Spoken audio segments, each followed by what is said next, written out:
Any questions before we? I mean, I'm really thankful that all of you are here today, so maybe we could just start around, if there aren't any questions, to do some introductions. And you mind? Yeah, sure. Good morning. My name is Adam Nicholson. I'm one of the co-founders of Shire Naturals. We're based in Peterborough. We are a manufacturer. So we craft premium nutritious food using only clean and simple 100% plant-based ingredients. And I am pumped to be here. When we started this, there really wasn't a vibrant food ecosystem, in the Northeast. And selfishly, when we got started here, we said, why isn't there? Why can't there be? Because there's stuff going on in Colorado, California, even Massachusetts to some degree. And there's no reason that where we're centered in New England that we can't really, build something amazing. And over the past decade that we've been doing this, we've been seeing more and more happening. And Grant's really taken a leadership role on the food side. And so when we look back, a lot's been accomplished, and I think there's still a lot more to be accomplished. And so that's why I'm good. Southwest Regional Planning leading something like this. I'm Jason Cooper. I'm with Southwest Region Planning. I'm Roland Russell, and as Todd shared, I'm chairing a work group through the Energy and Climate Committee for the city on food security, which is parallel track, now combined track with MFCC and Southwest Regional Planning. And what we'll do with this information from this focus group and other focus groups and ones that we had already held, we'll be putting together a report that will go to through Energy and Climate Committee, which will make recommendations to City Council and the mayor, and then hopefully plug and play in some format into the next comprehensive master plan. That committee is actually being put together as we speak and should start meeting early next year. I came to that group through my work with as volunteer coordinator for Keene's Community Garden and the Monadnock Community Garden in West Keene, which includes 6 dedicated plots that grow food for the community kitchen that the city has donated, and we're actively working with Rowan and I especially have been working to try to get more gardens on this side of town. Beth Hodge, I'm owner of Echo Farm Puddings with my family, and so we make pudding on our dairy farm in Dinsdale and sell it locally. Trish on Senior Director for Population Health at Treasure Med and Principal Supporter of our Health and Monadnock Alliance, which is our regional public health network. Our community health improvement plan identifies food access. So happy to be part of this group, and I am one of Rowan's board members of Monadnock Farming Community Coalition. I'm Sam Temple. I run a small bakery in town, Fire Dog Breads, and we've been, since we opened, increasing our use of local grains, regional grains, milling it in-house. And that's our main focus is local use of local production. To hear what people are doing. Yeah, Murphy, and owner of Brew Bakers Cafe and Sharon of Coffee, active participant in the local food economy as a business and a producer since 2011, and as a consumer since being born. Here. Rowan Sula. I'm the director of the Monadnock Farming Coalition. I think I know just about everybody here. I'm a local owner of the Golden Country Store in Sullivan, New Hampshire, and I'm also at Monadnock Food Co-op, and I'm also on the board of the Co-op. Good morning. My name is Richard Burkfield with Food Connects. We're based in Brattleboro, a nonprofit organization very focused on building local and regional food systems. We run a farm to school program in the Brattleboro area and a regional food distribution enterprise.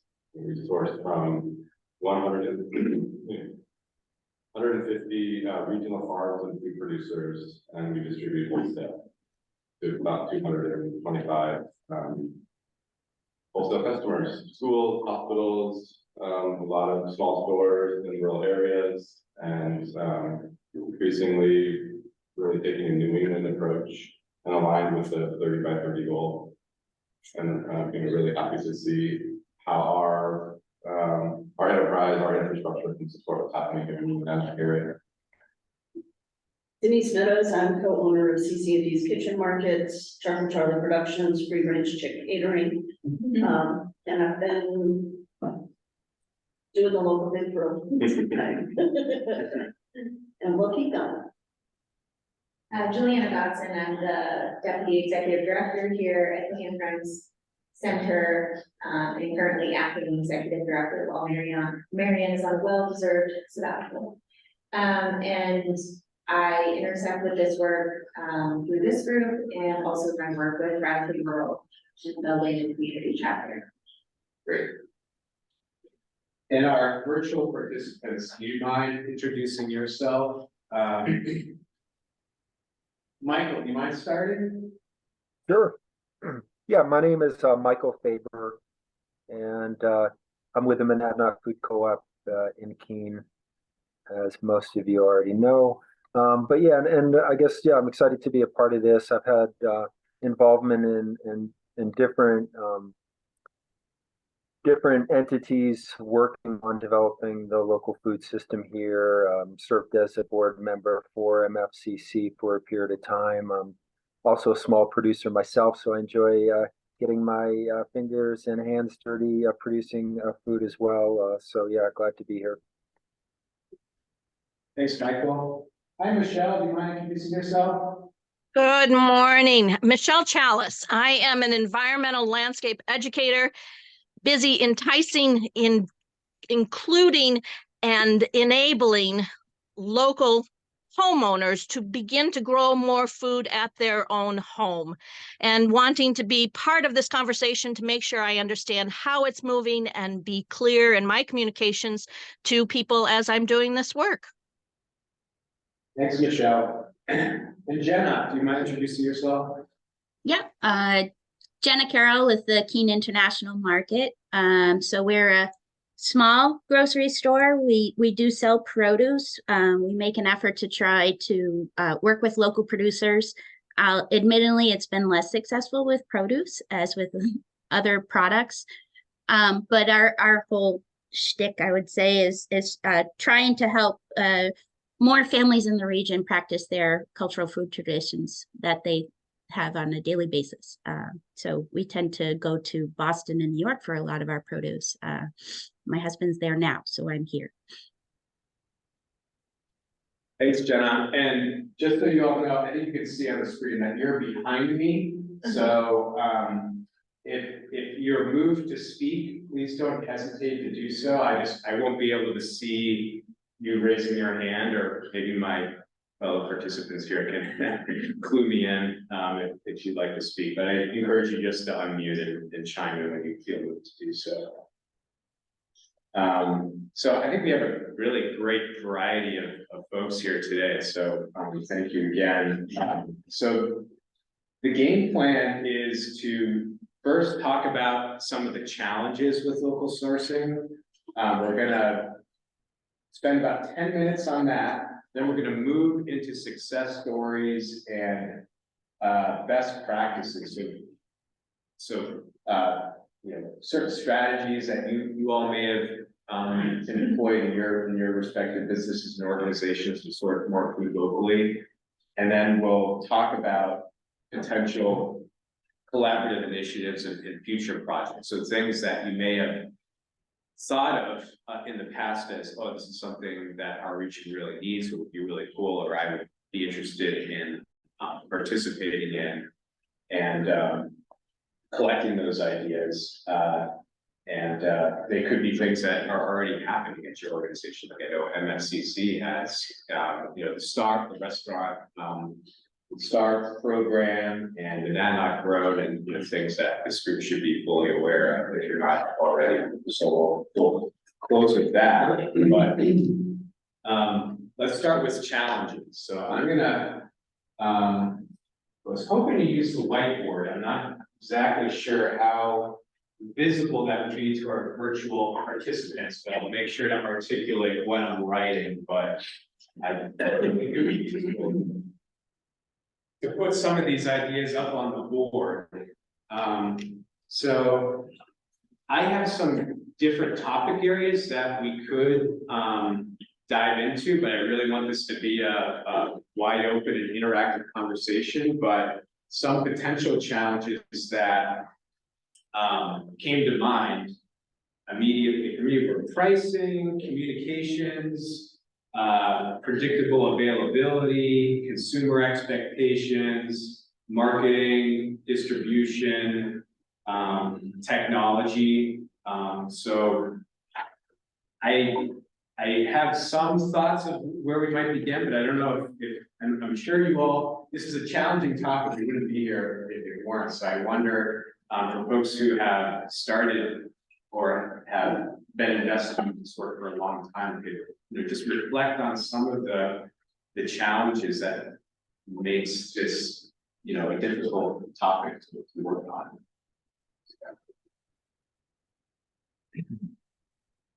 Yeah, so I think the first challenge that comes up to my mind, we source from dozens of local producers. I've had the good fortune of growing up in this community and knowing a lot of farmers and producers on a personal level, which really helps in terms of, I order my maple syrup through text message. I have personal connections, which is great, but that's not accessible for a new restaurant in the town, and it's frankly a little frenetic. So I'm really glad that Richard's here because I found that Food Connects has been just a wonderful partner as a producer, but also as a venue that purchases. So when we work with a new customer, we can give some options. So it's not the options is you can come by, you can pick up, you can work with their distributor, they come through once or twice a week. We can ship anywhere, we can drop off within their local area.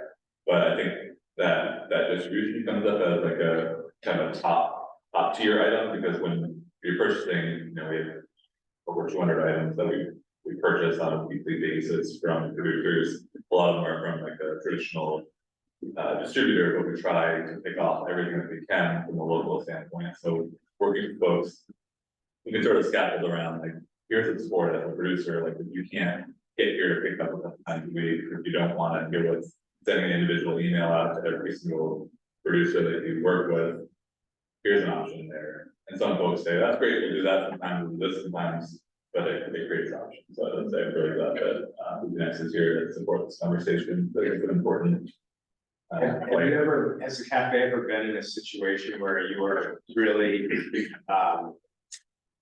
relying on a producer to deliver, whatever maybe produce, and you had to pivot, kind of in real time in order to, or has it never come to that? I mean, sometimes it'll come to that, but local producers are, it's the heart and soul, they're close to their products, especially if it's the more narrow catalog. Actually, I find that, or the sort of the bigger purveyor of goods is more likely to be out of things than a local. We had a really kind of cool thing happen to us recently with our milk supplies. We got a ton of milk. At the beginning, and I've always tried to source locally when I can, but pricing has been an issue, and also just bottling is an issue. So when you go through over 100 gallons of milk every week, we can't be clanking around bottles. It gets smelly, it's nasty, there's obviously hazards.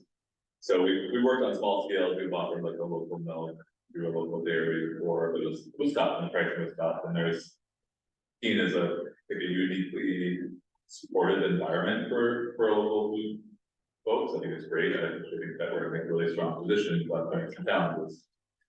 So I had this conversation with McNamara Dairy maybe 6 or 7 years ago. They come, we talked, this is great, but your option. So whether it's sort of big bag situations or glass bottles, doesn't really work at the time in our small cafe where you can things around.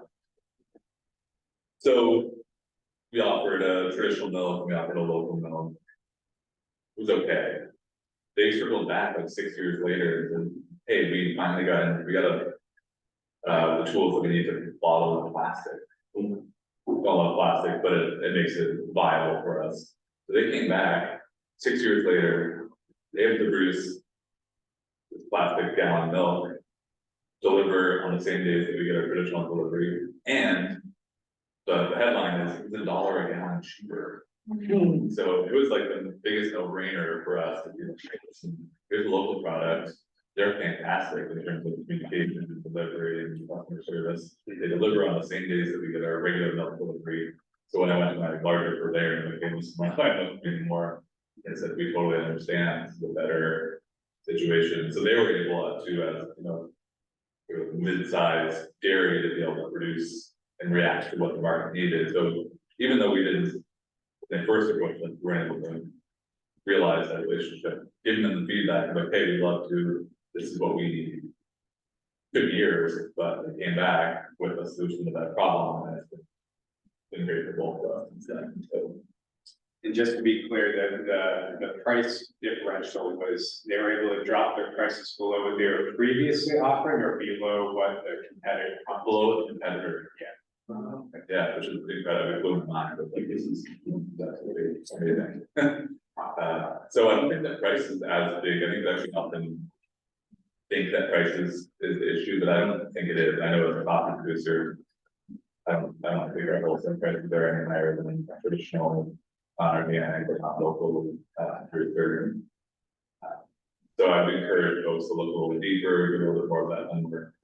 Price is not often the issue, but I think distribution is more often than not the issue. Centralizing it, and that could be also just networking and, you know, having opportunities like this where a lot of folks here through various events, and those are the conversations that are important. So some centralization of networking and connecting to know what you're looking for, so that if I'm looking for new wholesale coffee customers, having opportunities to talk to people, why, you know, where you're sourcing, what you need, what our programs are. And then as far as that, like what are the ordering, how do you order, what are the standards, how do we get it to you in a way that's not, you know, people hey, sending emails out to 100 different suppliers. I think for a lot of larger restaurants, they're looking at like, okay, how can we make this a safe situation for ordering?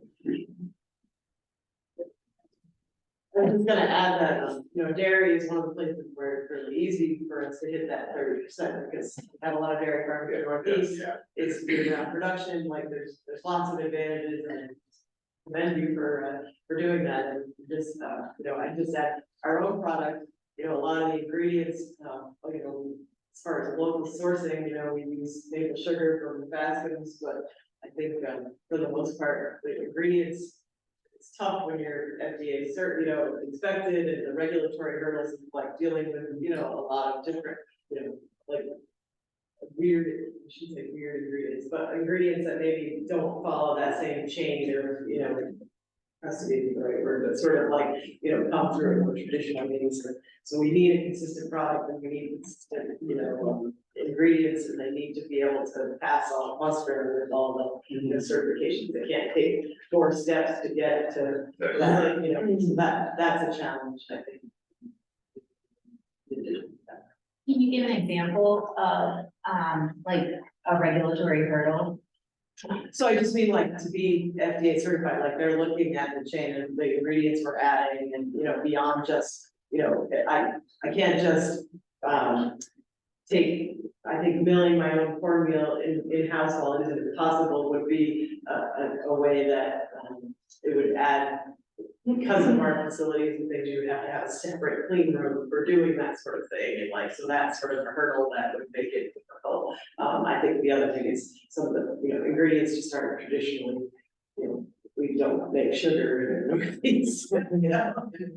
That's a big piece of the, you know, adding tapioca, you know, like things like that, that would be difficult to source. But I do think when we looked into replacements, it's always either required the step that we don't have this process to do, like, you know, making cornmeal or something like that, and then on top of it would be difficult to sort of just throw into our, without having put other things in place to keep from having any kind of sort of, or, you know, contaminants, you know, that would alter the product.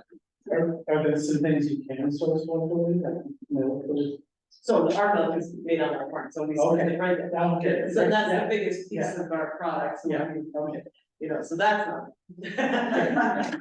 Robots do it, right? That's right. And, but yeah, when we looked at adding additional ingredients, you know, I think that's, you know, like some of it is just, you know, vanilla, you know, these are not things that are, you know, are grown and processed in our garden, but I think, yeah, so.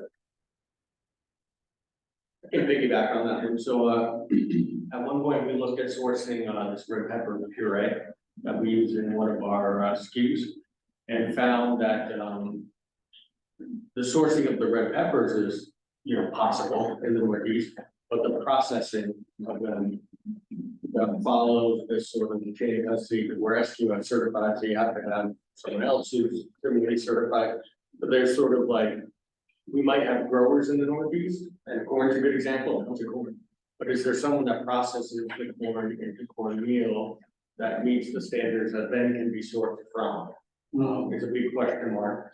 We talked to, a couple of folks up in, northern New York, you know, a bunch of farms up there, same thing, they had some processors for some things, but not for other things, and so they were actually trying to find an anchor account to grow a certain type of pepper, and then they had someone who could process it. So there's a few different pieces like involved in the ingredient sourcing. I'd like to say I'm inspired by what you said about McNamara. Prior to reopening our store, we surveyed our town to see what kinds of products that we wanted to see. And one of the biggest was the McNamara milk, and you know, all the emails, etc. And we're sort of off their path, and or they don't have room in their trucks, for us. And, so then we sourced the Miller one, which our customers didn't ask. So we didn't sell it, and, we were fortunate enough to we have a pantry right up Center Street, and, we have a close connection to Feed and Tiny Tunnels. So, things like the farm, which was 3 days up and going back. Happy to divvy it up between Feed and Tiny Tunnels and our pantry, but, you've inspired me that hopefully after 6 years, we'll get some kind of system in place for the parents and what. It's been, you know, I drive to farms during the local season and pick up produce, to carry our stores. Some of our, smaller farms drop off because, we're on the way to the co-op or some other place here in town, but, even though I thought Route 9 is kind of a heavily traversed, roadway, we have found that that isn't the case, so Food Connects has been a great source for us. We received the HFSI grant, last year, which allowed us to give, small farms substantial chunks of money up front, so that we could, over time, you know, email, call, whatever their ordering process looked like. When we needed something, we could order it, and then we deduct it from that chunk of money, and did the same thing with the you're able to give what I would consider a large chunk, and we can just order what we need on a weekly basis, and we don't have to worry about that spending because of that grant. I'm sorry, what brand was It's a that? Healthy Food Financing Initiative. It's through the USDA. I have a question for Jenna. If, you mentioned that, the Keene International Market, and a little challenge with produce. Could you elaborate on that? Yeah, I was just writing it in a comment, but the produce that we carry isn't always found locally, isn't always grown well locally. Even the varieties of things that we carry, like bok choy and okra, there's specific kinds that do well. We spent about 1.5 years surveying the immigrant community before we opened, and then I've spent another 1.5 years really fine tuning our offerings and what we have. But for us, it's used as a hook to get the local immigrant community in, or I'd say regional, because we get a lot of people from Vermont and Massachusetts, especially Asian and Hispanic folks. And we know that the produce sales are actually going to lose money or break even every week. And it's merely it's a hook for us to get people in, and it takes the most amount of our time and energy every week. So it also produces food waste that we're not happy with, and we've tried reaching out, but what do you do with a case of Corella? How many people are going to know how to cook Corella? So we need to think about that as well. But it's really a necessary part of our operation, I feel, and we've tried to sell locally produced veggies. You know, we get people that come by and want to try to sell stuff. We've used Food Connects, which I think is a wonderful organization that can help, but the price point has always been really too high for our customers, and then for us, that means. And the other challenge is that if it's available locally everywhere, we lose our customers and we lose our sales. So that happened recently with, for instance, our dosa batter, which we were killing it with, and then now Food Connects has it, and it goes out everywhere, and it's in the local food co-op, and we lost our customers that came in for that every week. And so, like, we'd love to be doing more. We do carry local breads and extracts, and we try to do as much as we can, but we're in this weird little situation where people are more willing to drive to Boston. Customers will go to Boston if it means they can get their everyday produce at a better rate than what they can get from us. So, and being a small operation, our prices are already higher than what they could get if they drive to Boston. So we're in a little bit of we'd love to figure out is there a way that could help supply some of the Asian markets regionally throughout this part of New England. And maybe there's a way of working together and figuring out what to do about some of the food waste that we have that's different kind of produce as well. Mm.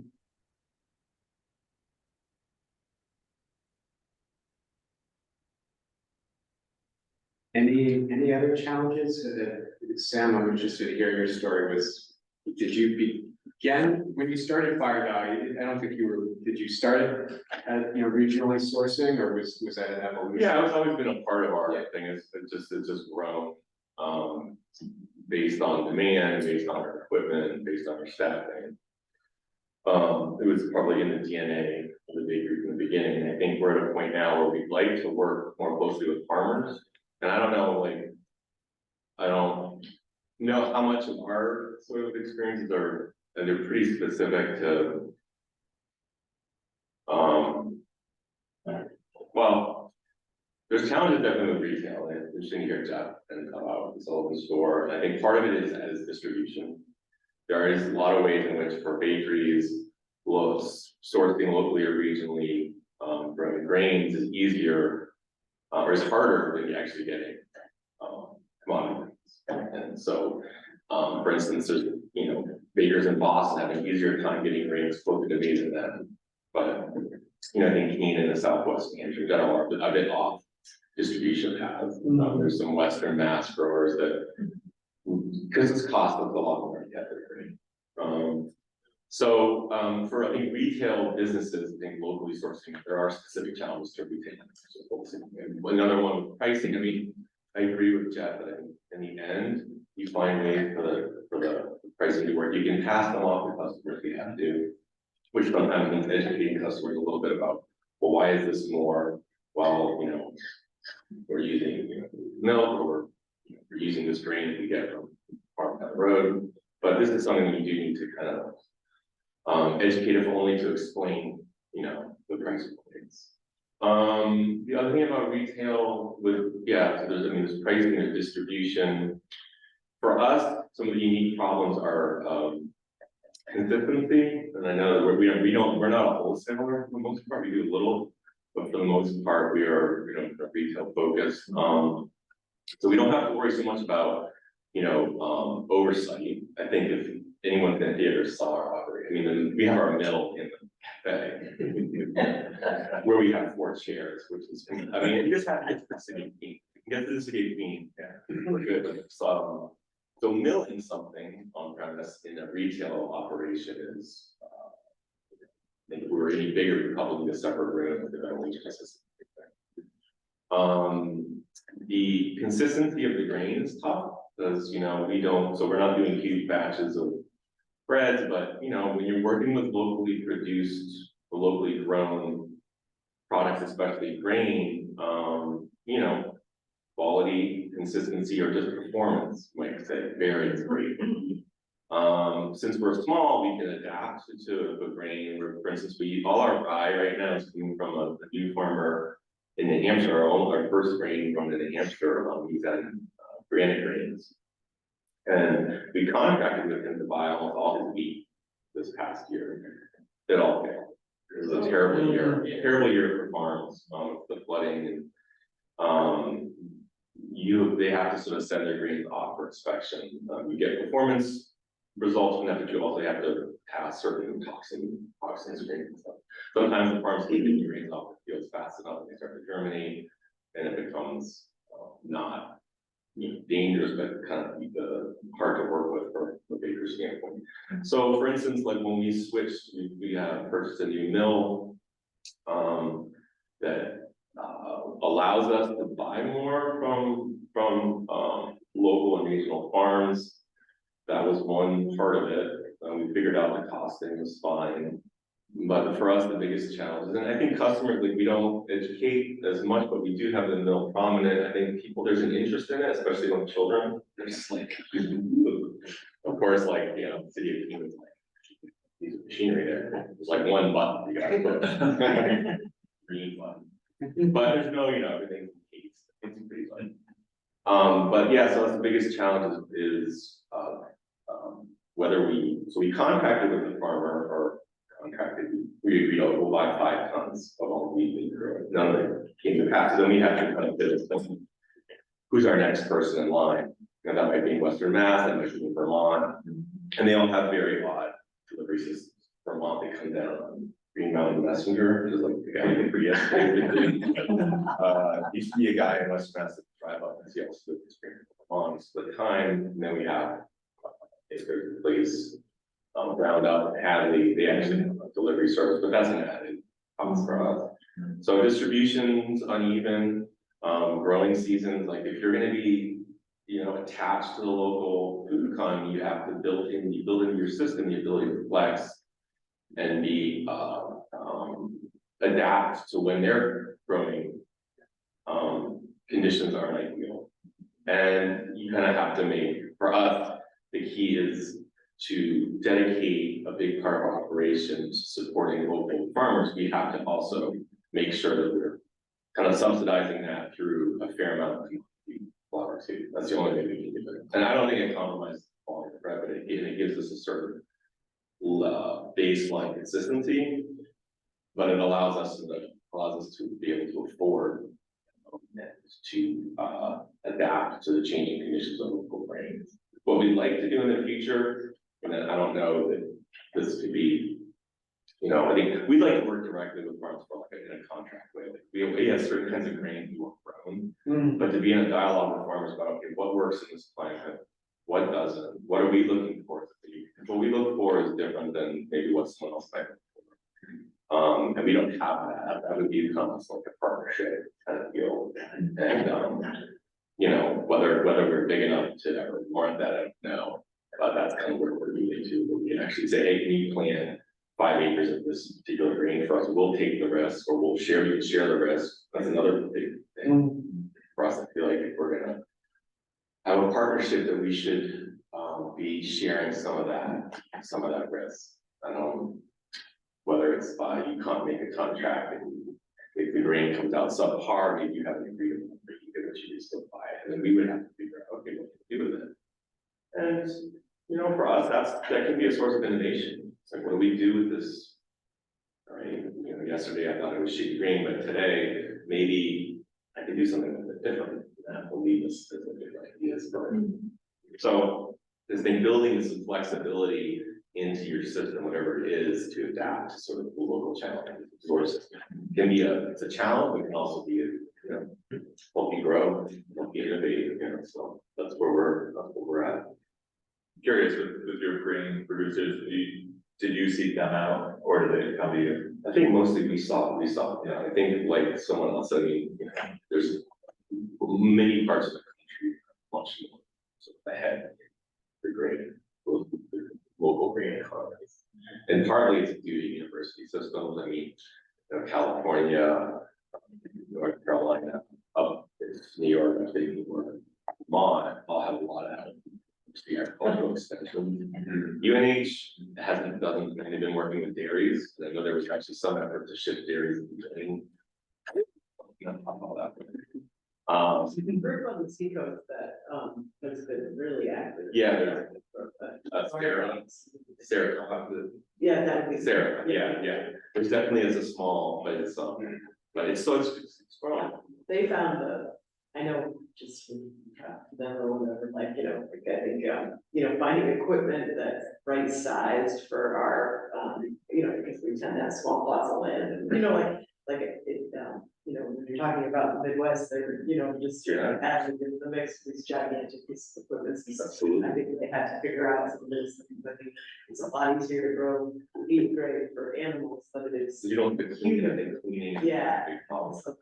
So I think that they've tried to work together, and I do think that that sort of collaborative idea of working together is gonna be the way that we can. I know. It's really easy, I mean, honestly, to grow wheat and to grow rye in this area, it's the drying it down, it's the storing it, it's the keeping it. Yeah, It's although- the way that then can be utilized.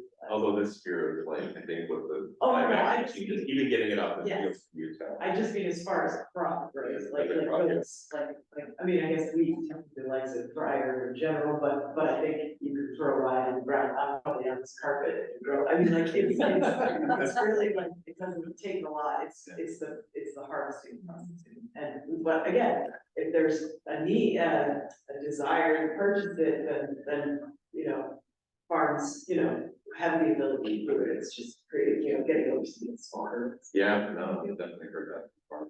The equipment is lost.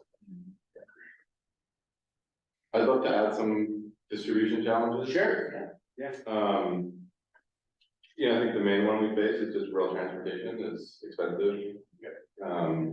Time, miles, mud, snow, ice. Wholesale business models, I think are another one to look at. It's great that we've got small businesses that are selling directly to customers.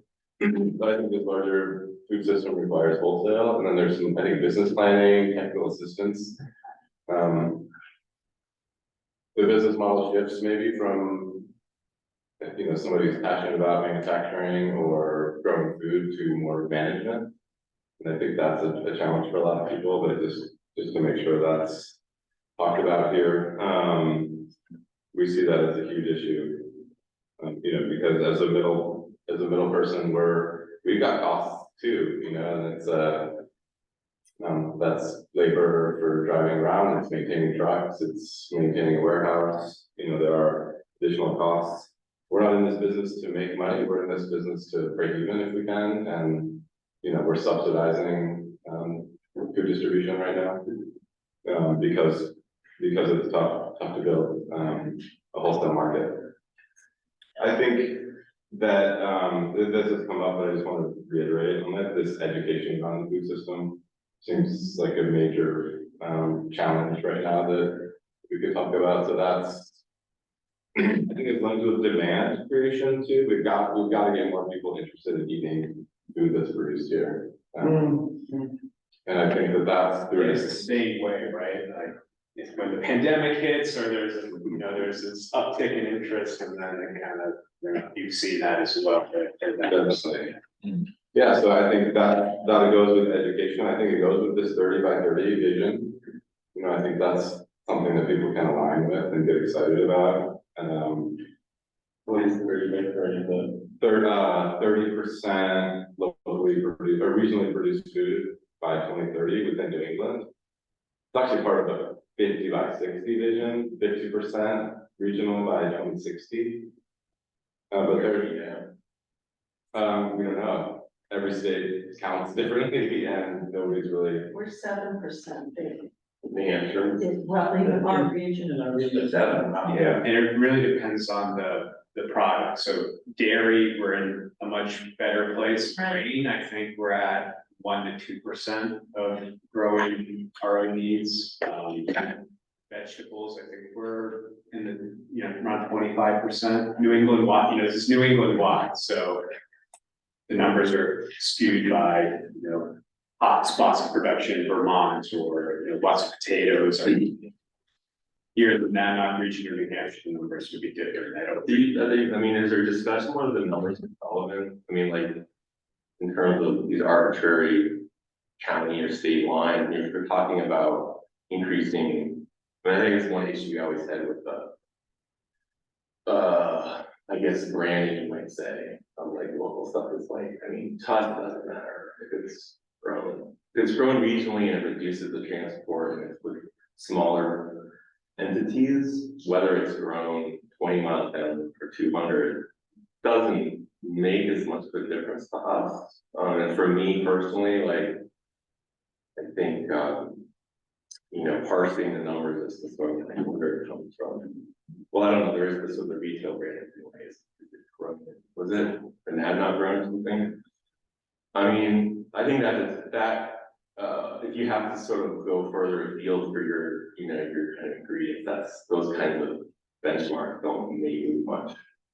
I think that's the whole point, I think, of 30 by 30 is that we are looking as a region. Yeah. But counts, I think, need to be established at a statewide level. No, for sure, but I think there's also within the local food discussion, there is definitely a place,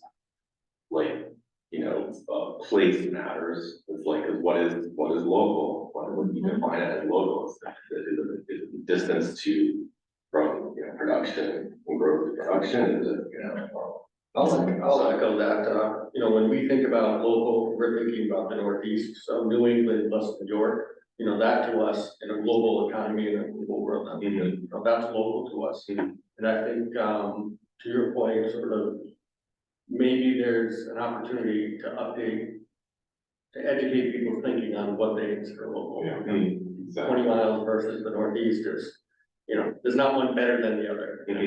Yeah, there's both, we need both, right? I think that. We need both, because if there were, Doug's here, but if there were some other farmers here, they'd say, you need to support me, and I'm in the Monadnock region. Some of the farmers that we're competing against through Food Connects and some other places, they're larger farms. Yeah. They're in Vermont, they're in Massachusetts. How are we supposed to treat them? It's a small farm here in the Monadnock region. So I think it's both, because obviously we can't source everything from our small farms. Is there a running list anywhere of what we can't source regionally? That's an interesting question. As in New England, New York. Yeah. It's really interesting. This big study just came out, it's called New England Feeding New England. And there's a whole bunch of really good data in there. We're doing really well in cranberries and maple syrup, and lobster, actually, if you look at it. But yeah, so that report does break down by essentially crop, how much of our own needs we can meet. It actually doesn't, though, identify how much of that crop is actually being sold locally or consumed locally. It's what we could provide for ourselves if the distribution and the marketing and the retail is relevant. Well, I'm just thinking you mentioned tapioca and vanilla and things like that. If we could have a running list of, or, Jenna has a lot of ingredients that probably can't be sourced locally right now. It'd be interesting for folks who are entering the market to have something to reference to say, can I fill any be filled here? Maybe it's impossible to grow something here, I'm not sure, but it would be interesting to at least have that so we could try to fill in some gaps. Building on what Sam was saying, ideally contract with a farmer locally for what you need. I'm thinking about Jenna, if there was a farmer who's really open to growing the things that grow in this climate, like okra, that you could contract with, that would seem a win-win. The farmer's producing the things, they've got a market for it. You're getting locally, Chuda doesn't have to drive as far. One other, Just to build on this point, I just want to ask you, Richard, is there a feedback loop through your organization about, communicating back to farmers? This is what we're really seeing demand for. Can you grow more of this next year? I assume conversations like that. yeah, that's a big part of what we do. And what I was actually gonna say, something we used to do, we used to have a trade show on an annual basis. And we've stopped doing that unfortunately, but that's where we brought producers and wholesale customers together in the same room. Producers could talk to their customers, have these conversations, what is it that you're missing? Sure, we could grow okra, but it's only gonna be available for 1 month of the year, but we can do that, okay, but then there's these real live in-person conversations, there's relationships, there's negotiations, a whole bunch of information was exchanged. This is pre-COVID, yeah. Customers, the other piece that I had on my list of challenges, everything's changing all the time. And so on an annual basis, you can at least have a check-in with your customer or with your producer and help figure out, okay, this is different for me this year. I've got a milk in a bottle, in a plastic bottle, now I can actually sell that. We rely on those relationships happening more on a transactional basis with, as your relationship with McNamara, but bring everybody together once a year and you can have a lot of those conversations in person. And I think that really supported us as we launched and as we grew. And we haven't been able to do that anymore. Jeff, you had your. Well, I have a couple of, two things. One is, I thought about like opportunities, whether it's grain, or if it's cornmeal, or if it's red pepper puree. There's some farmers somewhere in New England or this region that's struggling.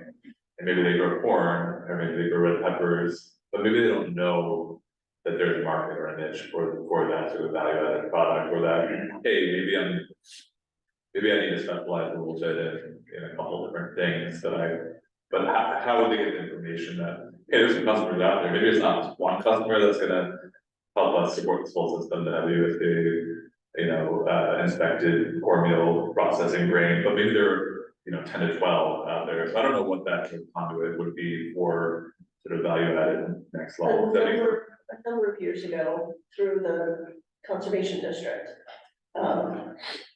there was a program through the USDA, I believe, of kind of bringing together farmers and producers to teach kind of farmers that might want to scope out getting into doing wholesale and or connecting with the producers, retails and others to kind of, hey, this is something that I need. Oh, this is something that is exactly that. And that was, I don't even know how many years ago, at least 10. Are you talking about the matchmaking event we used to run? Not that, it may have been kind of part of that, but it was something, I remember it was up at Allison's Orchard. Yeah. Okay. Yeah, that was it.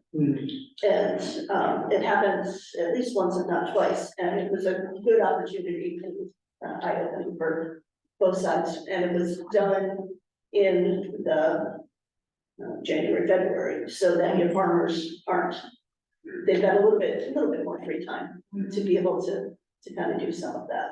Yeah. So something like that, right? Okay, so this is separate or different than the matchmaking event that you referenced? I think it's the It same. may have been part of it. Yeah, this was when the Monadnock venues started, we started, that was like 10 or 11 years ago. Yeah. And it was a matchmaking event that the district held. And I just remember there was a binder, like a booklet Right. from, I don't know if it was USDA. What, And that was wholesale focused. Yep, Right? Yeah. So right now, if a buyer wants to work with local producers, say Sam wants to connect with local grain growers, he just has to, do his own research and make those connections on a one-by-one basis. It doesn't sound like there's a way for someone who wants to source products locally to post, this is what I wanna buy and communicate. there's several groups on Facebook, I mean. There's Facebook groups, okay. There's I don't know if it's Department of Ag or there's also a local food Facebook group, and I mean, every time I trip across another farm, I like that farm, and I just connected with somebody that I can get rabbit from. So it's, you know, sometimes it's putting it out there, this is what I'm looking for, as well as the farmers or producers putting out what they have. Yeah. Food Connects is another resource for that. A lot of our, that's how we've grown, is our customers say, hey, we'd like to buy this, this, or this, and then we go find it. Yeah. But there's another, I see you're on the initiatives and opportunities. Yeah, I wanna, we've got about 30 minutes or so. We've talked about challenge, we've talked about some success stories, and I wanna make sure that we have time to talk about things we want to do in the future, and we kind of naturally moved in that direction. I think that this trade show idea is one example. I have another very specific one, and this is what has come up across the country in terms of what food hubs like Food Connects are doing. And I've actually shared the job description with, The value chain. yeah, the value chain project. So it's somebody who's in touch, somebody who's based in Keene, I would suggest. And actually, I got grant funding a few years ago to do this, and did not hire anybody. Wow. Right during COVID. But it's somebody who's talking to producers and talking to wholesale customers and helping to put the pieces together. And I think it's helping to create demand, but I think it's also just addressing some of the communication challenges that people have brought up. So I have a job description, it's something that's used across the country. Do you have one for Vermont or a value chain coordinator? There are different versions of it within Vermont, but I mean, we have one in general. It's basically our function at Food Connects is basically value chain coordinator. But now we've got 2 procurement people, we've got 4 salespeople. You know, we've diffused that role into many different functions, and we've got a New England region that we're looking at now. So I think for the Monadnock region, having one person would really help tie a lot of these pieces together. You know, several people have mentioned education, you know, consumers is a need and a challenge, but you're also emphasizing that education of our producers and of our markets, restaurants, markets, is also necessary. So, you know, is there part of what we want to do is make sure we collect all this information, you know, what are the Facebook groups that people use? What, you know, does every restaurant in town know about Food Connects? You know, so there's there's an education opportunity to collecting all that information and making sure everybody, you know, in the whole ecosystem, you know, is educated at the same time in similar ways. I can speak to the last piece there. We started this Monadnock Food Star restaurant program right in the middle of COVID. Thank you very much. And we're resurrecting it this 2024. And I'm putting a good group of people who've already been involved with dealing with restaurants over the years in different aspects. And that's exactly what our goal is for that work group.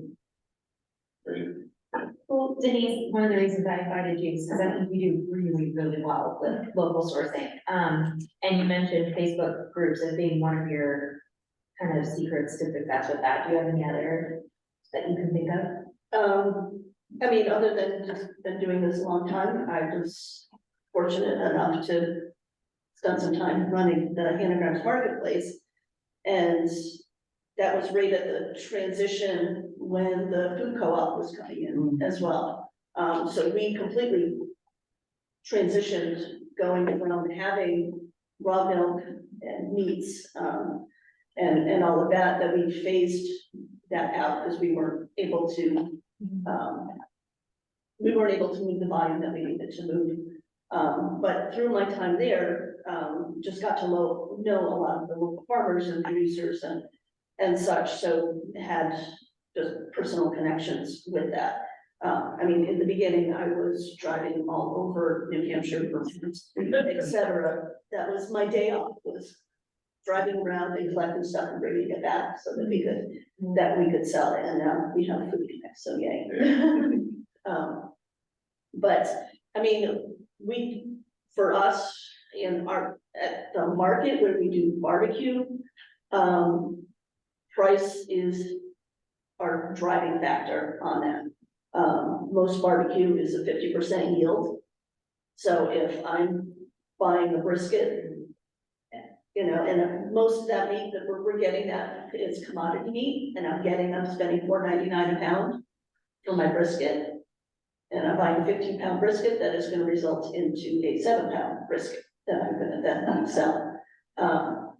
And to even get a local 15-pound brisket is challenging. So on that end, where we can, sometimes we'll have, our clients will specifically say, no, I want local, and we'll go and we'll do the best that we can to source that locally. I focus on cheese and produce, so our grazing tables that we do for events, and I give people options, but the majority of what we use is all locally sourced cheeses, produce when we can, and whether you can call it value added, but I will get some local meats, and we'll do some of our own charcuterie. We're doing in-house, because to be able to afford it elsewhere is really challenging. But it all comes down to a price point. Really, in what people are willing to spend, and what we can do, to be able to sell it to somebody at a reasonable cost. I've had people that go, like, we can maneuver this, but you asked for a local farm to table menu. This is the reality, this is what it needs to cost. And, sometimes they're just like, they'll just stop altogether, come on, let's see how we can maneuver this. And we try to, especially with the venues that we're working at, if we're at Allison's Orchard, in the fall, I'm gonna incorporate Allison's products, and that's one of our selling points with people. Same thing with Stonewall Farm. Stonewall Farm is challenging.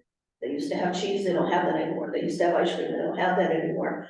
So really all we have there is produce, but we still, that's how I sell our product, our catering and such. We really try to incorporate and source and to bring it all in.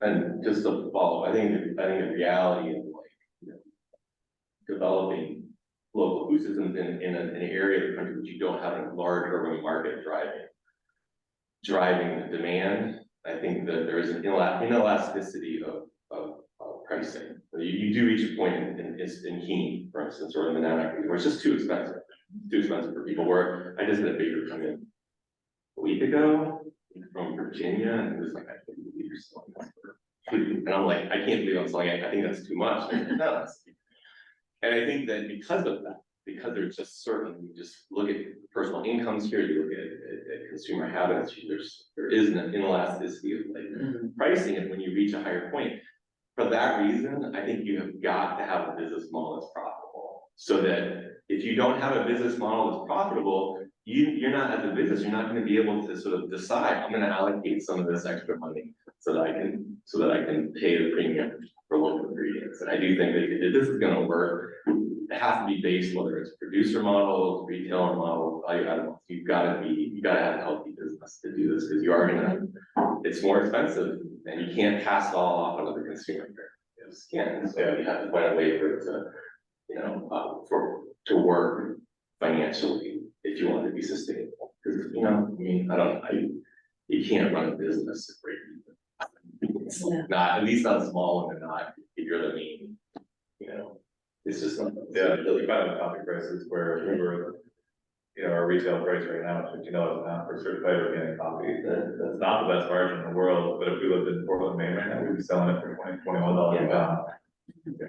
And that's because, when you're in the market, it's what the market can bear, and then, so there's always where our margin, where is what can the market bear, and try to find this happy middle ground. I think it's easy to beat ourselves up. People who care to say like, I wish I could get all my meats locally. It's like, well, you might be in business if you don't have customers who are willing to pay that. So you do what you can and try to build towards that sort of scaffolding. So maybe eventually there is a farm that comes in and is producing, but maybe that's not what we want. We don't want this big commercial farm who can price at that point. So I like the sort of ethos of buy local first. And think about what on your sort of like, in all your categories of what you can buy, what makes sense to buy locally.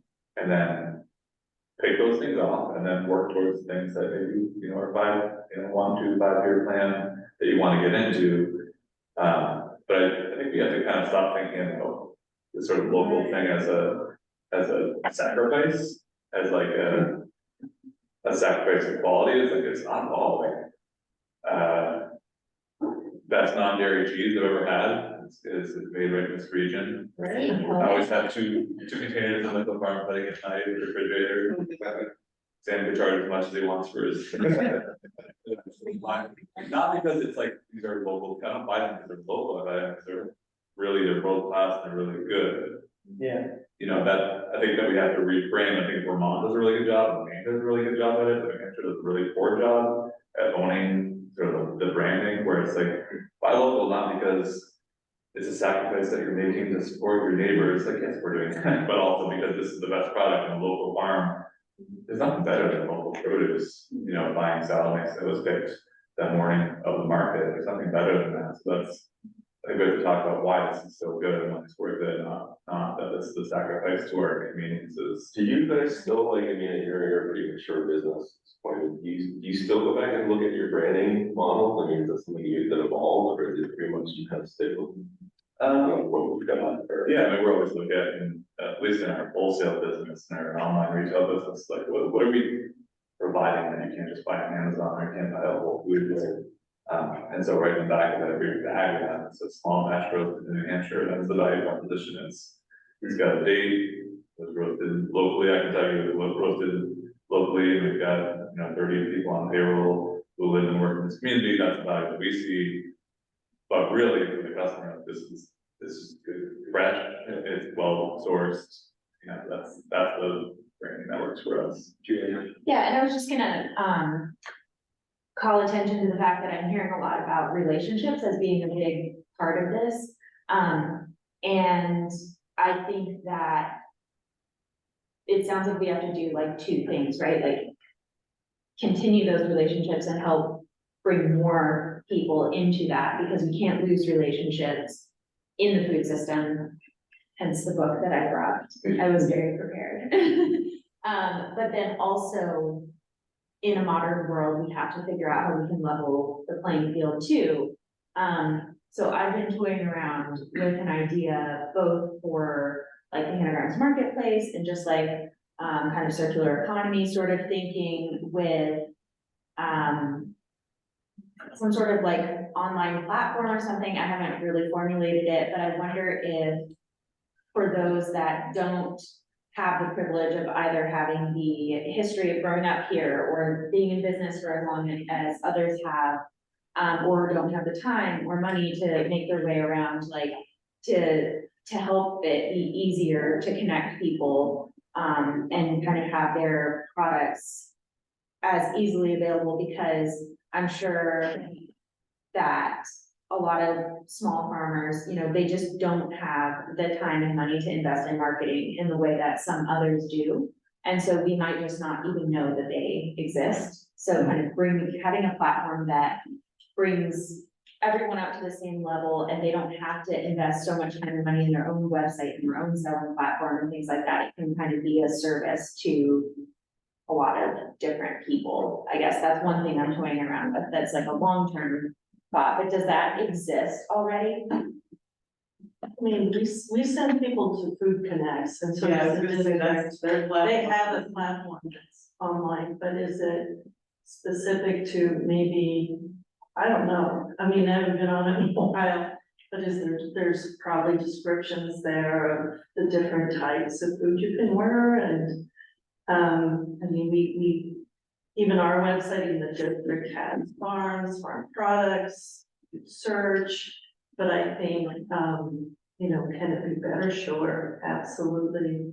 And again, you know, New Hampshire, this person has worked in this area.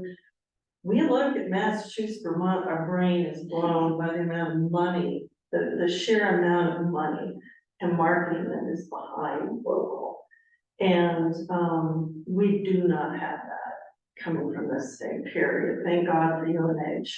Thank God for the New Hampshire Food Alliance and its buds that have grown and sprouted and the connections that we've made just through a nonprofit kind of communicator.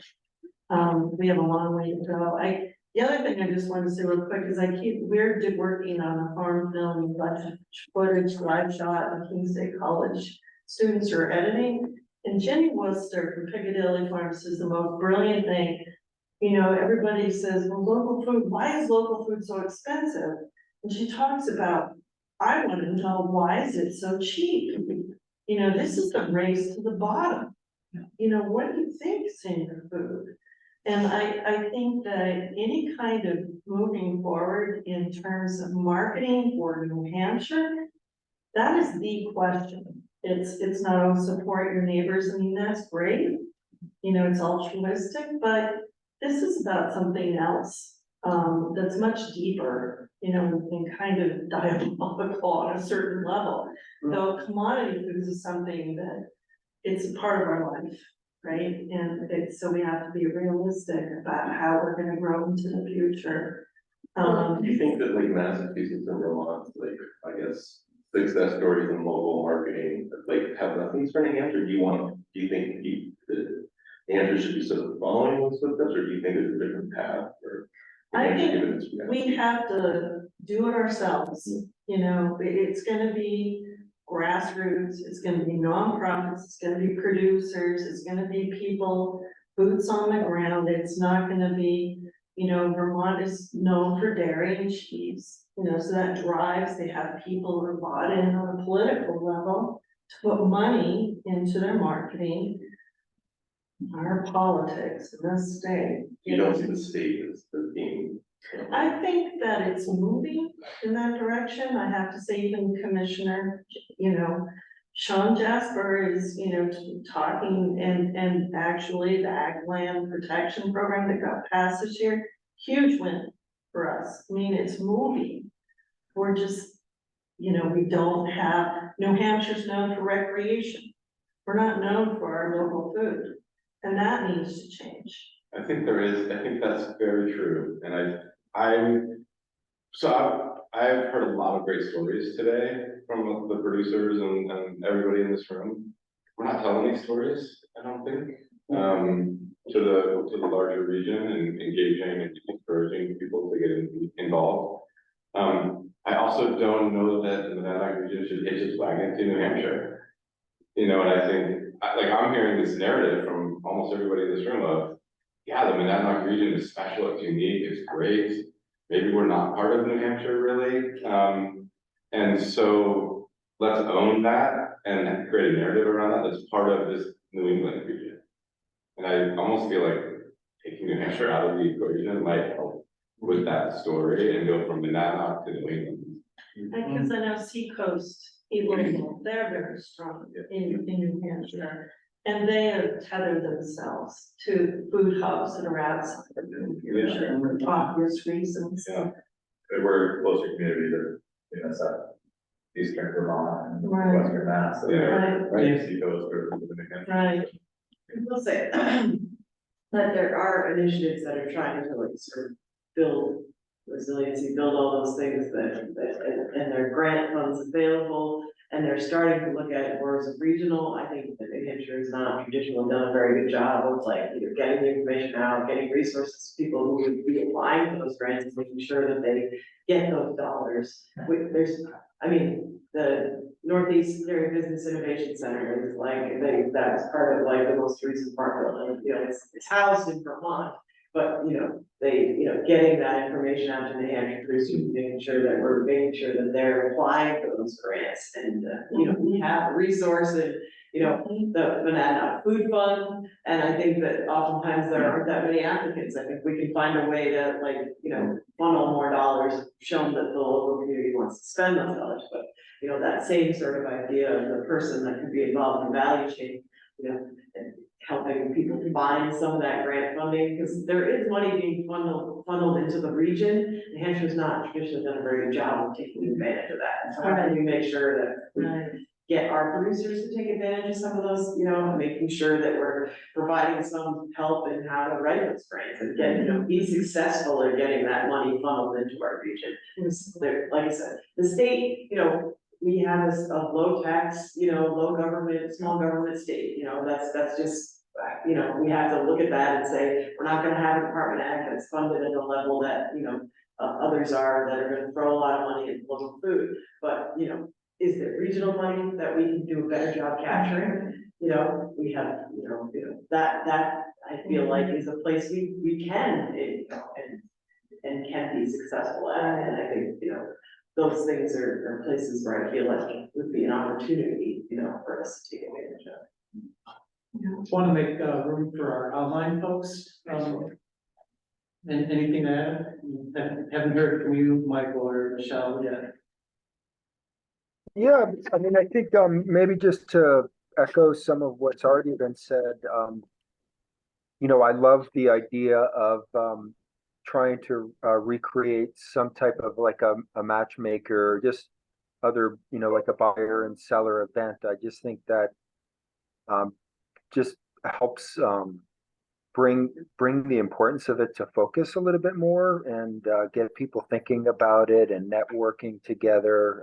I do think, Todd, like you mentioned, you know, I think there are a lot of us that are just sort of off on our own, doing our own local sourcing. And, you know, when we are thinking of more broadly about sourcing in terms of the region, I think it is, you can miss folks out there. It's a big area, especially if you're, you know, considering upstate New York and other areas for grain production. And I think, you know, there are opportunities for us to work together more.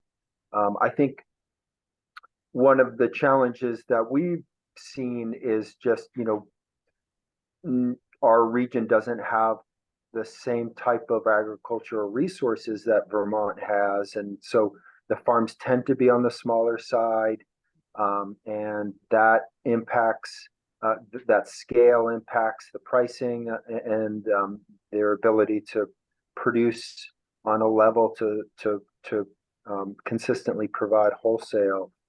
And so, you know, we've been and, you know, one of the initiatives that we've had for several years with the Monadnock Food Co-op Farm Fund grant program is to try to provide a funding source to these local farms to help them scale up their production to be able to supply to like not only us, but, you know, other businesses present here today.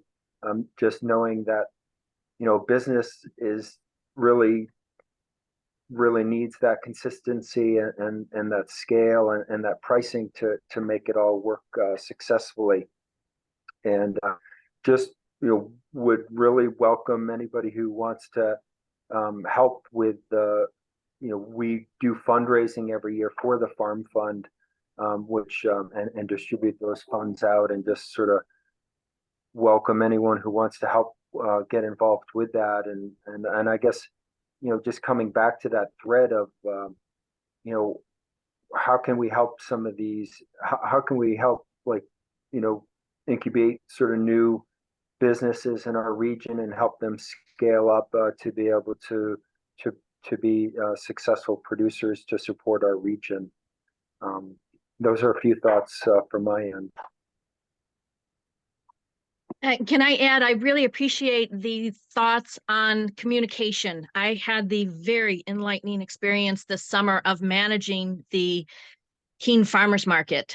Part of my responsibility was going through at the end of every market and noting how much was sold by each farmer in relationship to the 4 programs that provide for low-income people, various veterans, to be able to buy food at the Keene Farmers Market. Those numbers were horrifyingly low.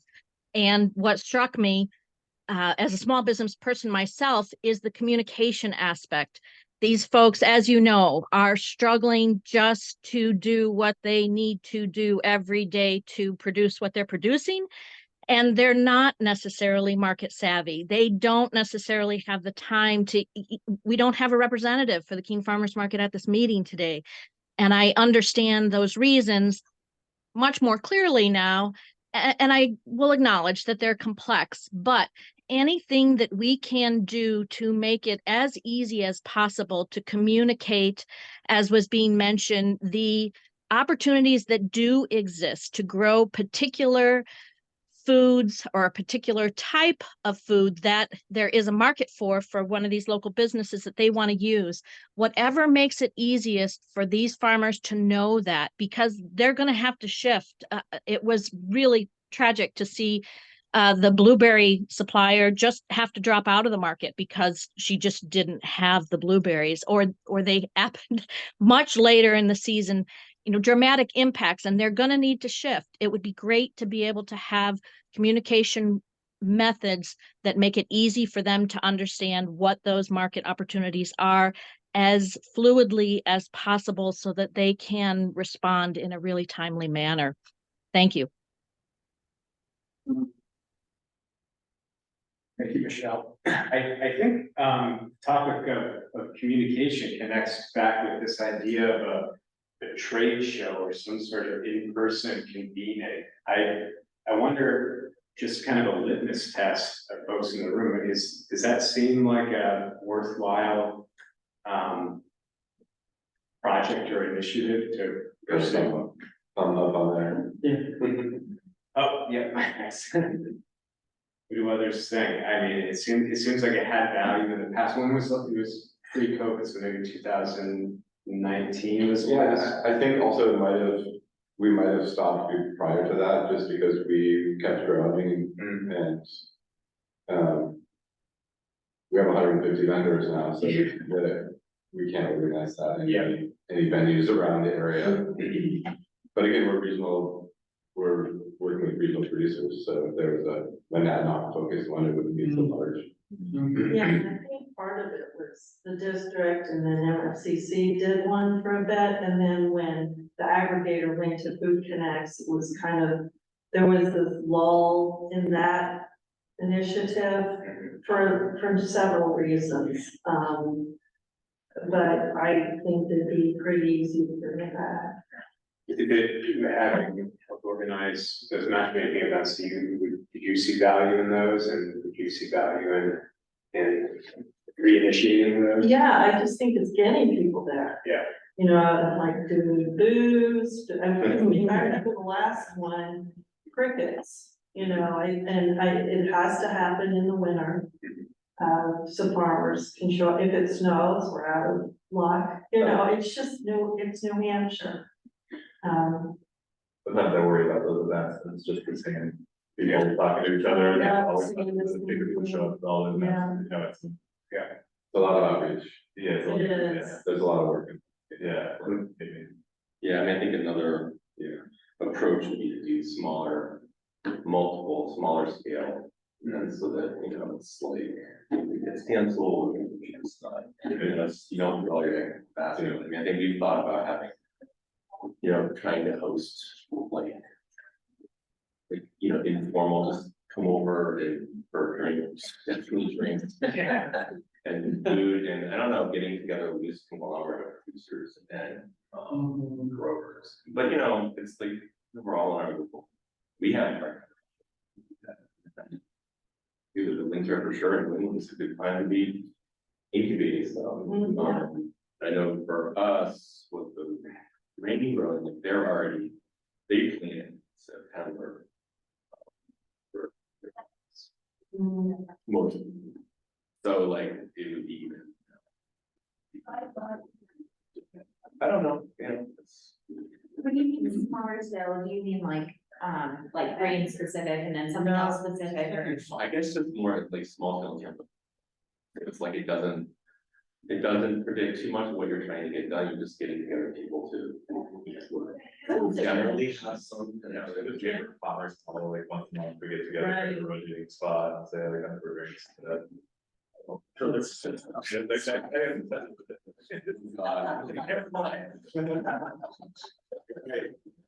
Like what you're incubating in that kind of model sense is, giving the opportunity for people to build the relationships that, people like Denise have had years to build. But, Jenna and the Keene International Market haven't had a chance to have those relationships. So there are some things forming that have formed already, which I think might cover a little bit of this, but one, I want to give a quick nod to Michael, so. The co-op does their annual report. A third of their sales come from local producers, incredible. That's amazing, so let's, just want to make sure you get some credit for that, Michael, and all the hard work that you're doing. Naturally, New England has formed. They're actually hosting an event at Badger. I want to say it's next Thursday. 14th, I think. This Thursday. This Thursday. Oh, today's Monday. This Thursday, yeah. This Thursday, 4:30. That is the thing that brings people together. This is a new chapter. They have chapters all over the US and all the major food producing places. Brings together suppliers, service providers, manufacturers, retailers, distribution. So maybe we can get that information out to everybody, definitely worth, visiting and checking it out. And then I feel like the common theme I'm sort of hearing right now is, and maybe this is an initiative or an opportunity. How do we develop the sense of pride in that local piece? Do we need to re-educate what local means, to the next generations? I don't know, but I know that Vermont has the pride. Maine is kicking butt right now. Mass, I think they're just sitting pretty, but where is it for New Hampshire? We're all talking, I think it comes down to, we're not taking pride, and we're not, and pride is talking about all the good things that we're doing as a state or as a region. And I think Monadnock's picking up that torch with, branding the region. But what else could be done? I don't know. That's a question I think for everyone to ponder. I like the idea of getting money for a value chain coordinator. Yeah. I mean, because they would be doing that throughout the year as opposed to having something like the district and MFCC throw some people together with some booths here and there. I mean, having one person drive the ball, push the ball forward would be brilliant. Who sees across all the silo, like we're all, and all the entities are so well intentioned.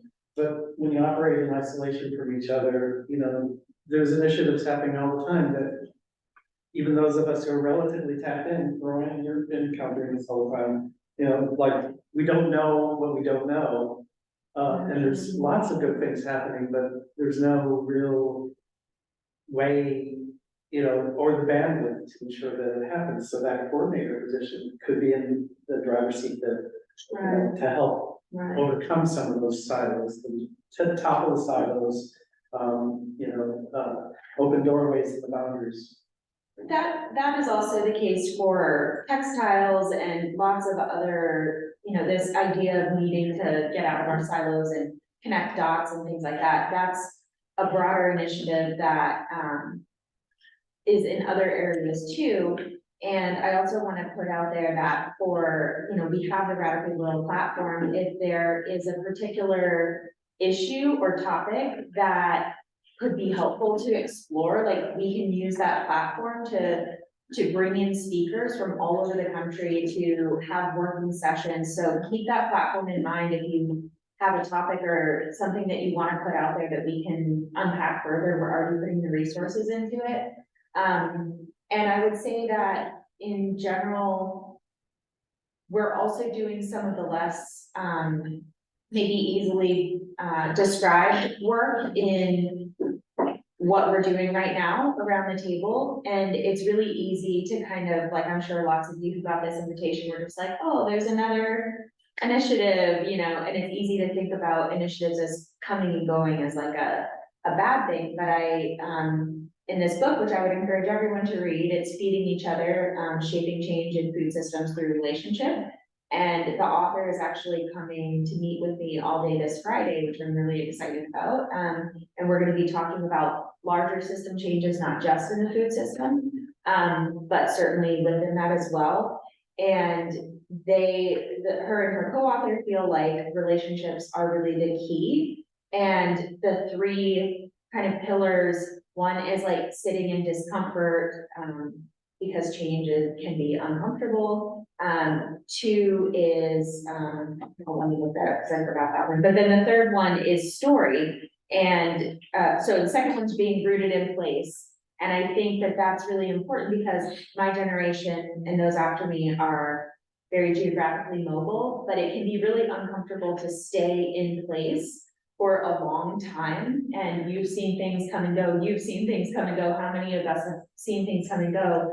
But when you stay long enough to be able to see that, she describes it as like the process of composting. So all sorts of elements stay in relationship with each other long enough that the process can happen, and what was scrapped becomes nourishing soil. So even if something has come and gone, it can contribute to the nourishing soil that pushes us forward. And then as in story, you know, we can tell that story locally, we can tell the story nationally. And so anyway, I am still learning from it, but it would be something to check out and keep the Radically Rural platform in mind if there's something that we can do to help us here locally and regionally as well.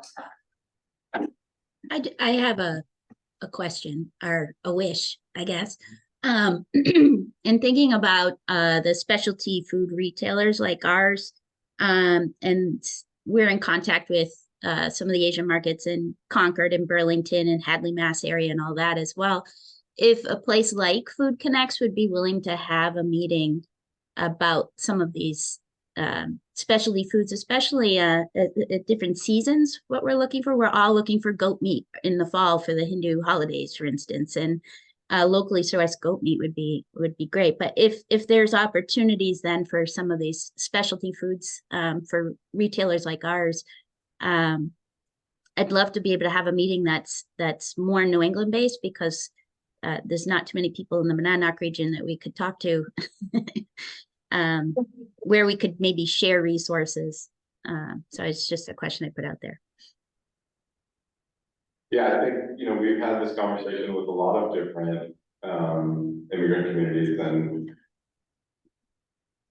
we're also very interested in expanding our definition of regional food and start thinking more on the north-south axis. So we actually sell New England cheese down into Washington, DC and Philadelphia.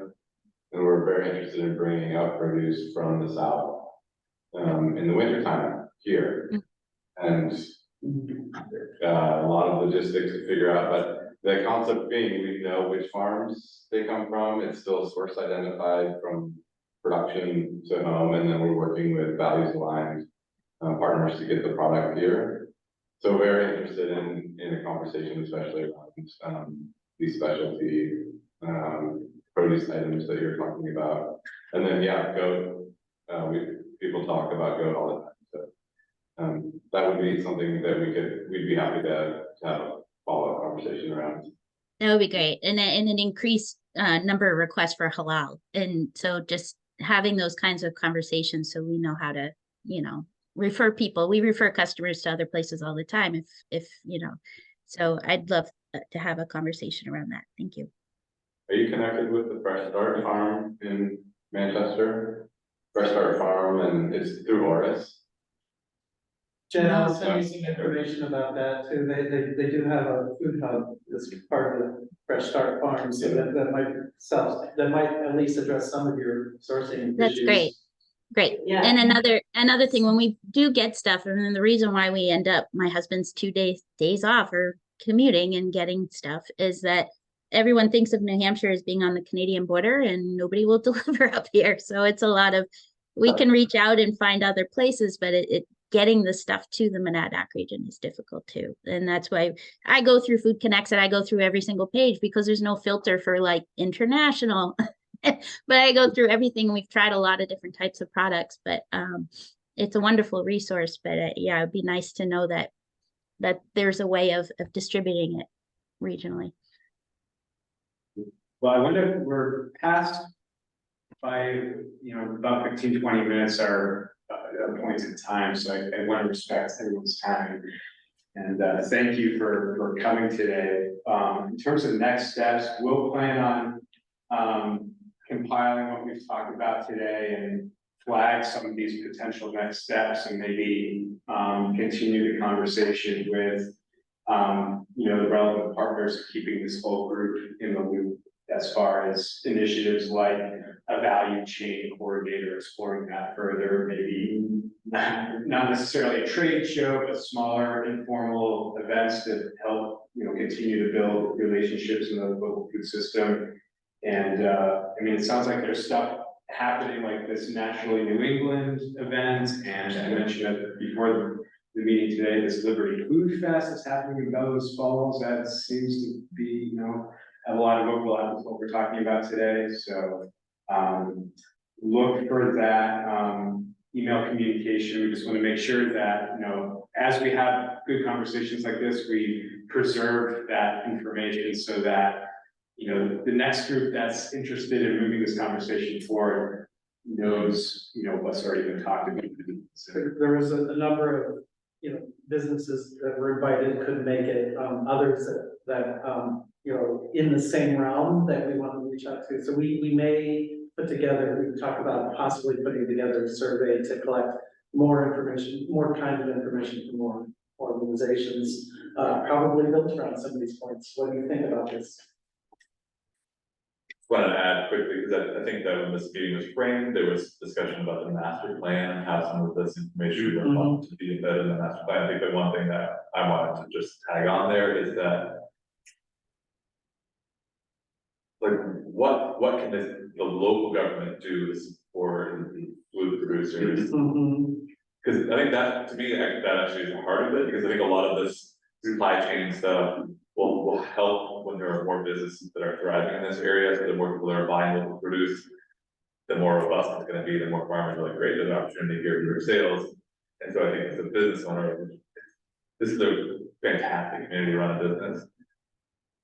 It's complicated, and farmers aren't always the best business people, and chefs aren't always the best business people. So it's almost like our code officers are amazing and they're really helpful. The code itself is really complicated, and there are so many, like there almost needs to be like a toolkit for different businesses. Like if you want to open a restaurant, this is kind of what these are the inspections that you need, these are the permits you need.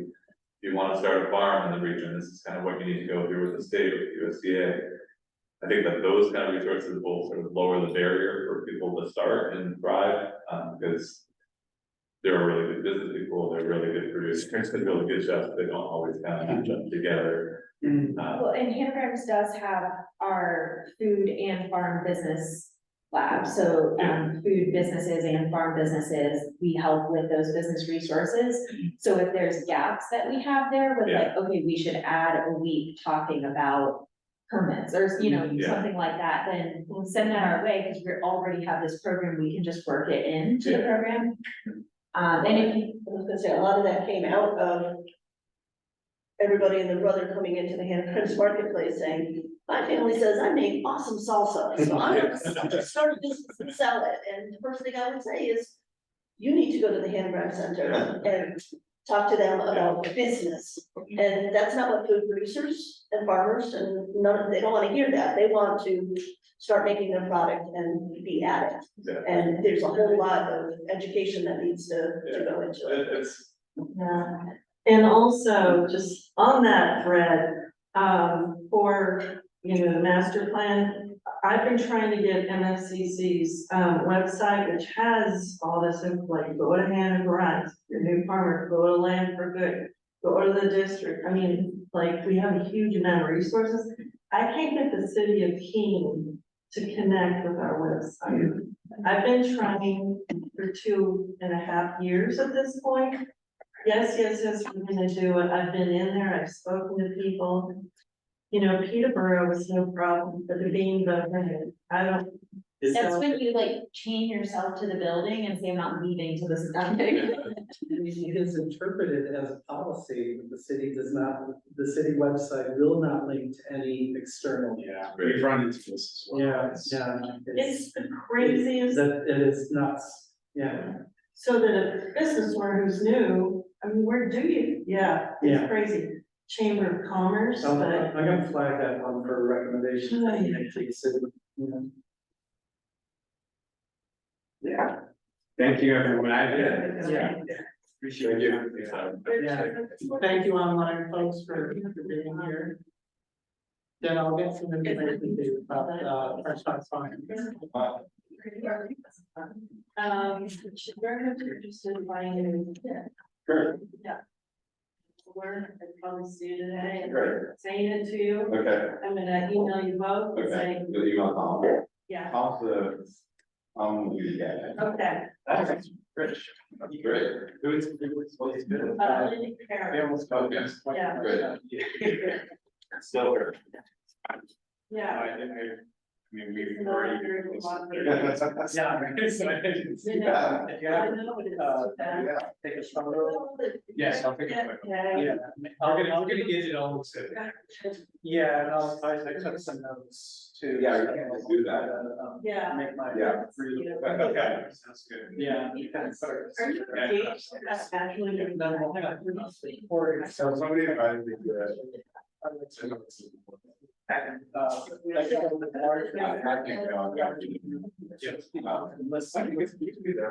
I know, I'm like, what do you think? Yeah, absolutely. At that.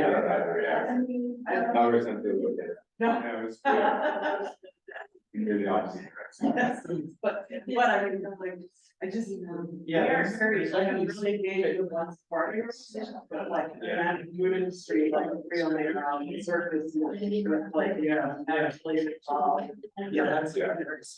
Maybe that's an avenue to get involved. Well, I can't recommend that you go, like. No, it's okay, no, I just was curious, so it's clearly very, it's a solicitation, you have, like, you're. Well, community. Okay. And also, I don't know how it's gonna go. Yeah, the lighter is. Yeah. Yeah, it's bad, I got it. That's the reason I always do it. No. And, Well, I'll. very well intentioned, when the short three. I looked up there. More. Are, the event. Like, here's this problem. Something about it, and you can. We saw that all the time in the arts, we still have. And job, pretty honest, and some of the styles, it's for girls, but they're still there. Yeah. Great. It's a matter of just on something of what, you've already put together. We don't have. I mean, first. Sick of. Yeah, exactly. Yeah. Or I could do the copy. I don't know, it's very hard to stay on the. But I think it could be a lot of connectivity with you. Yeah. But I think it should be. No, I mean. Most funded. Yes. So. It's, you know, We just use it. how. But we. They overhaul. I think they would be. City overhaul. They would be into it. Was it the first year this year? Things and then they. Well, yeah. Well, I didn't. Right, you know, navigating all this. You know, being up to code and. Yeah. And, you know, I know there's a lot of inconsistencies even in the thoughts.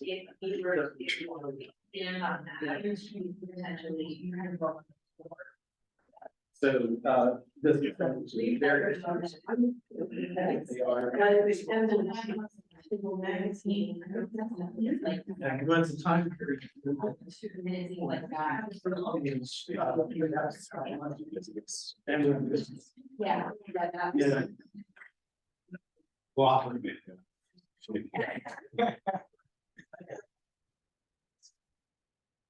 Yeah, we were at some years ago. Because they were. Very low. People are getting out and get sold. I want to see the coming in the wind and for that. It's like, okay, we need this role. Yeah, I think the organic prices in some ways farmers scale. into that. I mean, that's why I think one reason why it's very interesting, not taking dairy, is the dairy producers are bigger compared to the lot of vegetable producers that can after the whole scale. Yeah, transition knowledge. Yeah. Yeah. I thought that 30. Yeah. Sure. Okay. Well, the farms, you know, I remember steering committee started. And I should see, and we tried to have a conversation with the farms, throw down. Yeah, work and managers of the soil testing. So, you know, and soil analysis. You're really good at growing this, you know. The co-op is coming, always have the line. I don't use it as in Spanish. We got no, you know, pretty much what the model, they seem to know, but the purpose, part is, they're all grow the same things to do at the farmers market. They're farmers market. You know, so the aggregator, the role that you play, is really, you know, help the restaurants that are the farms are still kind of resistant to the idea of scaling up on anything, any one thing that they don't want to depend on anyone. And I get it. Yes. Direct consumers are good at business model. Yeah. But it's not the only one. Yeah. Yeah. Yeah. Interesting guy, Jenny, what's your, Piccadilly Farm? They transitioned from CSA model down to CSA models that almost exclusively wholesale. Yeah. She seems to be really loving that transition. Well, I mean, there's a story we need to tell. Yeah. You know. Yeah, I mean, there wasn't much of it. They sent an email and told us. Yeah. And she said, so. Yeah. Yeah. So having, you know, again, you know, farms don't necessarily know what there is. We're just talking about, you know, there's a lot of documentation out there, but it's time to run the same, you know, sit through all the documentation. You're a restaurant, want to start it, you know, and there were 60 pages of code books that I had to. Yeah, I mean, you, as a farmer, you get paid less for wholesale. Yeah. Yeah, so it's, you need to be walking through that, and think about, I mean, that's what we've been. We got to compare to all of that work. Man, they're growing, they've got it locked down, timing. Yeah, the weeds and root, they got that down. Yeah. It's got really good, it's wild. I think the other thing we did talk about was just leveraging your strengths and assets. Yes. What does that reason grow? Yeah. What shouldn't we be growing? Who would be relying on our neighbors? You know, I think that's part of this, I mean, like, food business too. Really thinking about, thinking about what is it that we do well here. And actually, wholesale is not what we do well. Yeah, and that's okay. Yeah. But let's make sure that our direct consumer market is saturated. And like small retail is saturated. We still have some area we're saturated. Yeah.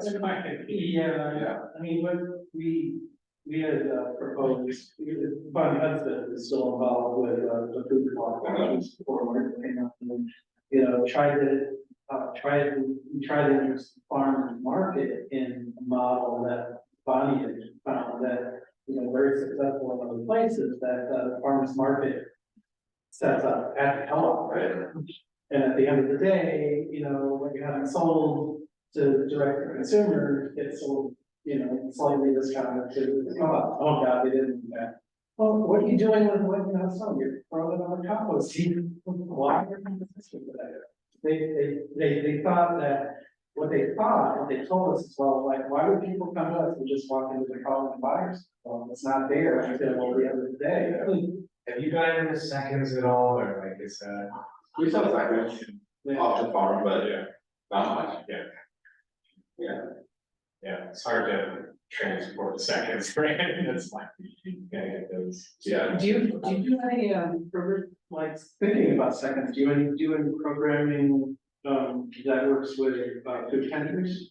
We saw the food bank and we saw the food pantries, yeah. Yeah, okay, good, Yeah. yeah, We leverage our distribution for that, yeah. yeah, a little bit. Much as we can. It was challenging for people this year, produce especially, like, you know, Good. well, it's, friends at the community kitchen were saying they got like maybe of what they usually get for vegetables this year.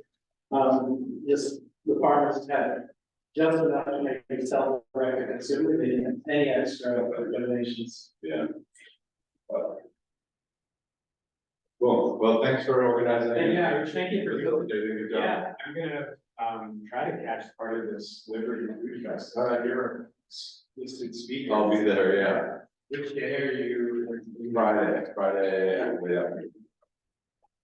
I don't know if we have Friday, because on Saturday. Right. You know who? Well, the organizer called me and said, yeah, can you? Do you know who the organizer is? I didn't agree with it, the filming, Yeah, that's, I just, but no, we just had one conversation. Yeah.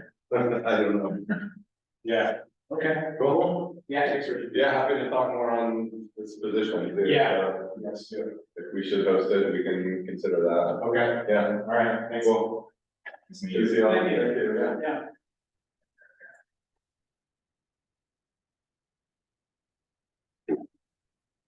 Maker hosting a food fest. Interesting. What's that? Yeah, filmmaker hosting a food fest. Well, it caught my attention because there's, I mean, nationally known speakers. Yeah. Is it Ken Burns? What's that? Is it Ken Burns? It's not Ken No, Burns. I mean, there's some. I know there's been some really good regional documentary films on the farms and food and things, so maybe grows out of one of those that really got impacted about the topic because of the film we did. It's just fascinating that something with like headline speakers can just go totally unnoticed by all the, not all, but you know, by. Yeah, it seemed like no one in the room knew about this event, right? They're, well, Village Falls, and I mean, the lineup includes Monadnock Region people, which is. I made eye contact with Roanne about the thing that on this Thursday at Naturally New England. yeah, the Naturally New England thing at Badger. And she, you know, she had no idea about it. Yeah, there's some communication is a theme that I think rises to the top of the list of. You know, Challenge and opportunity. In almost every sector that I've been involved in, you know, because this has been true of the arts, I mean, I was telling Jason that Arts Live has done a really good job of toppling some silos in the arts realm, but there's still others, it's all silos. And, you know, all very well-intentioned people, you know, but because they don't know what each other is doing, you know, they take them all, but, you know, me connecting with you at a completely different context event. Yeah. Was an example of that. I mean, I might be holding. You know, focus groups on the same exact topic. With inviting Rowan to talk about. Yeah. Yeah. You know, I think Rowan doesn't use that, well, she doesn't, she's part-time. Yeah. Doesn't have the bandwidth to do anything that organization needs to be doing. Really comes down to capacity. MFCC is the Arts Alive in this realm. Right. They're in that position to do that, so if we could fund what's it called? The value chain coordinator. Yeah. That should be through MCC. MFCC, no, that actually, I think it may be better, see the Chester County Conservation, I think it's more of a regional thing, we only have. Yeah, I mean, MFCC is kind of regional, but it's they're not as tapped into the broader region. I think it's connected with CCTV, which is part of a, regional network of conservation districts. So she, with close relationships with other agencies that really support at a high level. Too bad she couldn't make it there. Yeah, I hadn't heard that she wasn't coming. I'll see her next week at a conservation district board meeting. And she and I are trying to set up a meeting with Andy Bohannon about community gardens. Oh, yep. Speaking of them, but anybody in the city just thinking that them to do anything. Did you read that, speaking of Banner, you said quotes you're finding? I heard that he was thinking about it. He is. Was there a timeline? Yeah, this month. This month, oh my God, oh geez. Yeah, December, I think it was like December 20th or something. Yeah,